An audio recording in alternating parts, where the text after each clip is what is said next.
இந்த பரிணாமத்தை கொடுத்தது வந்து ரசிகர்கள் தான். ரசிகர்கள் வந்து ஒவ்வொரு கட்டத்திலையும் ரசிகர் கூட்டம் பெருக பெருக பெருக பெருக அவங்களுடைய அடுத்த வளர்ச்சி போகும். இன்னொன்னு, ஒரு நடிகர் பெரிய கட்டு கொடுத்துட்டாரு, நம்பரோடா இருக்காரு, அதிக சம்பளம் வாங்குறாரு, நிறைய ரசிகர்ல கொடுக்க ரசிகர் வச்சிருக்காங்கனால அவர் தலைவனா உருவாரு. தலைவனா உருவாகிறதுக்கு நடிகனா தான் பார்த்தாரு. அது மனசு, மக்களை நேசிக்கிற மனசு, மக்களுக்கு நல்லது செய்ய வேண்டிய பொறுப்புணர்வு. அது அந்த வரும்பொழுதுதான் ஒரு நடிகரை வந்து தலைவரா வர முடியும். ஆசை இருக்கலாம், நிறைய பேருக்கு நடிகர்களுக்கு ஆசை இருக்கலாம், அவங்க அரசியல் கட்சி ஆரம்பிக்கலாம், நம்ம தலைவராகலாம், நம்ம சிஎம் ஆகலாம், எல்லாருக்கும் ஆசை இருக்கணும்.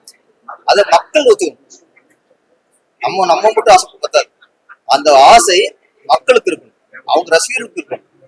அப்போ நடிகர் ரசிகர்களுக்கும் மக்களுக்கும் இவரை தலைவரா கொண்டாடணும், இவரை பதவி கொண்டு வரணும் ஆசை வந்து அவங்களுக்கு இருந்தாதான் அது வெற்றி அடைய முடியும். அந்த சூழல்ல இன்னைக்கு விஜய் சார் வந்து இன்னைக்கு அவர் ஆசைக்கோ அவர் அடுத்தது ஒரு பதவிக்கோ போறதை விட அவரை நேரத்துக்கு வைக்கின்ற ஆசையும் பொறுப்படைக்கு ரசிகர்களுக்கு